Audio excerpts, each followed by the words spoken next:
By removing 6 golf clubs from your golf bag, I can guarantee you will shoot lower scores in 2025. And after all, isn't that what we all want? You're obviously all thinking, how can I get rid of golf clubs out of my bag and play better? Well, a lot of the times for me, when I've had lessons, when I've been out on playing lessons, when I've played with a lot of amateur golfers, even professional golfers, there's too many options. We have too many clubs to choose from, and a lot of the times we're choosing the wrong clubs. If we remove a few clubs from your bags, not only will we start to be able to play different golf shots, but also make golf that little bit easier. One club that I have in my bag for this year is a brand new club because it fits a gap, but for me, that is a 4-wood. And that is a brand new Wilson Dynapower Carbon 3-wood, but I've knocked that up to make it into a 4-wood. And again, the reason for that is because often the times you'll look in people's golf bag, they'll have a 3-wood, they'll have a 5-wood, they'll have a driver, because that's what they've always known. That's what we've always been told. That's the setup you have. But I've removed the 3-wood from the bag because, again, it was going just as far as my driver, and it wasn't a golf club that I used often enough. It was a bit in there for maybe one shot a round or one shot every couple of rounds. Whereas this club fits the golf course we're at today. We're at my home course of Lindrick, and this is used on probably 4 or 5 different tee boxes or into a couple of greens. So again, a club that is in the bag for a reason.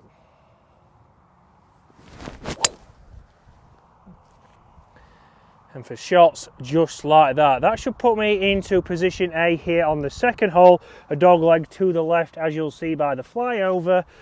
But now, what else is in that golf bag? And guys, if you're new to this YouTube channel, then welcome to the channel. If you want to hit that subscribe button and join us on the journey to 50,000, that would be great. And guys, if you're a regular viewer of the channel, welcome back. So straight away there, you can see that I've already got rid of one of those clubs, because normally, traditionally, we might have had a 3-wood and a 5-wood in there. I've now got a 4-wood, and that's nice and versatile. I can get it out there, I can start to play different shots with it when required, and I've already changed the loft in there. So again, giving myself more options. From there, I go straight from a 4-wood to the longest iron in the bag, which is a 4-iron. So 4 irons in the bag, again, a club. You might have a driving iron in there, you might have a hybrid in there, but we've missed one out between there. So again, we're getting rid of clubs, so I now need to be able to be a little bit more versatile. So have to learn to play certain shots with that 4-wood to be able to bring that distance back when I need it. But then also that 4 irons in there for those fuller shots I might need to play from maybe 200 to 220. So again, different options for different conditions, but straight away there, I'm talking about how to play different shots, which is often what we don't learn. And you might be there thinking, well, why do I need to learn other shots? And the reason is because a lot of the times we see people go 110% at every single shot. A lot of times we add more speed in, there is more potential for error. If we don't quite catch it right, we're going to lose distance very quickly. And I would say on average, 95% of golfers are coming up short. You can see mid-handicap Dave's stats, where you'll see that his tendency is to miss, as we all expect, short of the hole. But here's a prime example. So for me here, I've got 86 yards to the flag. And yes, I could potentially get there very easily with my sand wedge or my 54 degree that I do have in this golf bag. But we're not going to use that club. We're going to use the lowest iron I have in my iron set, and that is pitching wedge in my Tora CB irons, the JCB cut irons. And again, they certainly need a little bit of a clean. But why am I using this club? Well, the reason being is, why am I dropping down to this club that I could potentially hit 125, 130 yards?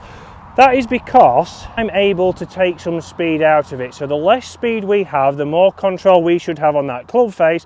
So then as a result, we'll get a better ball flight, a more consistent spin on that, and hopefully also control our distance a little bit better. Because the shot I often see from here is that full 56, 54 degree, or even your 60, because you think you can hit it 90 yards, because we did once, maybe on holiday in 45 degrees. But we often see people fat or thin these shots. So the key here is, again, I can go a narrower stance, ball position slightly back, make a smoother motion. And straight away there, look at that ball flight. You can see there, you wouldn't say that that was a pitching wedge. But because I can control how I turn, I can control that launch to be a little bit more direct into the breeze there, and that has spun and stopped, which we're going to show you now how quick that ball has stopped when you would normally use a different club. So again, the reason why they are so dirty, because I've done the classic trick, my towel's fallen off my bag. So we can see there we've got 4, 6, 8 iron pitching wedge and my 54, the 4-wood, the trusty driver, which hopefully we all know what's under there, and my lab putter. But we've just mentioned one thing then that is often talked about with amateurs, and that is spin. So how many times when I was growing up as a junior, you want to see that ball spinning back, you know, get that coming back 5, 10 yards, that's great.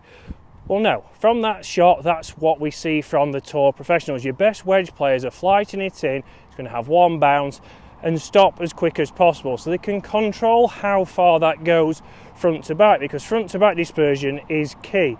There for me, we could probably hit 10 shots and there might be a couple of yards in between it. However, if I'd have gone with that 56, there might be 10 yards, and if I catch one heavy, it comes up short, I might thin one through the back, and the other ones might spin a little bit too much, and there we're losing control straight away. But up here now, we can see that has pitched right there and stopped within a yard. So I've got a good chance here of a birdie putt just using 8 golf clubs. So when it comes to putters, how many of you have been fitted for the putter in your golf bag? Because how many times I see people just buy them off the rack and they just go, oh, that feels all right. Straight away, 200, 300, 400, 500 pounds on a putter without being fitted. I would hope it's the most used club in your bag, because again, on average, we're going to be looking at 2 putts per hole. You might be behind the camera screaming, well, actually, I have 3 putts around, and there, as a result, we're having more putts than 2 per hole. But you shouldn't use any club more than that. If you are using a club more than that and it's costing you more shots, then it is time for a lesson with that local PGA Pro. But again, I can trust that. It's a good roll, it's a great chance at a birdie. I just missed, but I take my time, and it's a putter that I trust because it's fitted to finish off. Steady, easy, par. And now par 3s are another place I see a lot of golfers lose shots. And on here we have 160 yards, which, yes, by all means, I could get my 8 iron there. But I'm going to go up to my 6 iron, make a 3/4 swing, control that launch and control that spin to get it all the way back there. Because again, like we've said on the previous hole, 95% of golfers are coming up short. It's very rare you see someone go long unless they've thinned it. Apologies for the sun, it seems that all par 3s today are straight into it. But what am I going to do here? So again, changes for me to be more consistent. I'm going to grip down a little bit on this 6 iron. I'm going to have a narrower stance so I can take some speed out of it, and then from there I can just trust making a normal golf swing and getting that ball working as I wanted. So better start line there, nice and controlled, and that should be up there for another chance. And we can see walking up here, that has pitched just on the front, and winter conditions just hasn't released, but again, well inside tour average from that distance. And that's one thing we've got to consider, because after all, it's all about stats. If we can get you hitting 1 more green per round, on average, that is going to bring your score down by 1 full shot. So just hitting 1 more green, just taking that 1 or 2 club extra even, then we can hit the green. We can get on there. We've then got a better chance not only of having more birdie putts, but making more pars and lowering your scores. So, not bad, not my best putt, never goes in if it's short. I know mid-handicap Dave will be screaming behind the screen, but again, it's a very effortless par, which is all we're trying to do. We're trying to lower our scores, we're taking a few clubs out of the bag to give you less options, less overthinking it, and you might start to obviously learn to play different shots, but you might also realise you don't hit your clubs as far as you think. And we all know we've once hit that pitching wedge that's gone 150 yards, but that is not your average. So again, yes, you can say you've once hit one there. I know once I hit a lady shafted 6-iron in Spain, 245 yards. Fantastic. That's not what my 6-iron goes, unfortunately.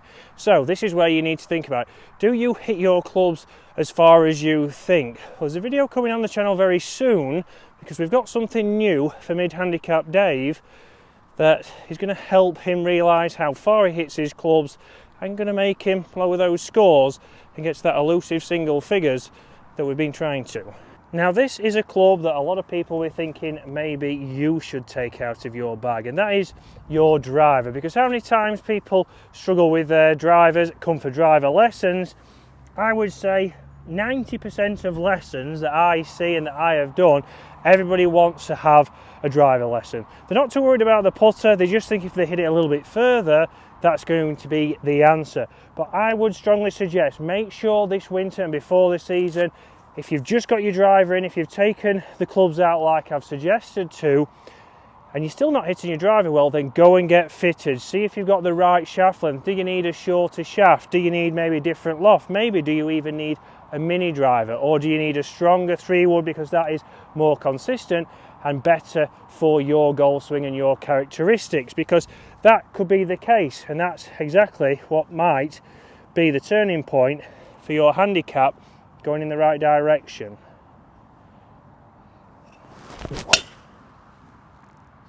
Now for me, a driver that I've thoroughly enjoyed, I know the majority of people don't like the sound, but that's another fairway, it's another towering draw, and it's a driver that has given me a lot of confidence in the last year. Will I change this driver this year? It's going to be certainly hard to beat, but you'll see on the channel if that can happen. And guys, one thing we haven't talked about yet is not a golf club, so we don't need to add anything extra in, but it's having the right golf ball for you. We are going to be doing some testing with golf balls, seeing the difference between maybe a 2-piece golf ball and a cheaper golf ball, and then those expensive Pro V1s that we all know we still end up buying or hope we find in those bushes. So guys, hopefully you're enjoying the content. Make sure you have the right setup for you this year. Get some clubs out of your golf bag, drop those 6 clubs, and start to learn a few shots, learn how far your clubs go and where you could maybe get those scores down. And don't forget to get that correct ball in your golf bag for you to know your distances, be more consistent and get that handicap down. So guys, we'll see you again later in the week.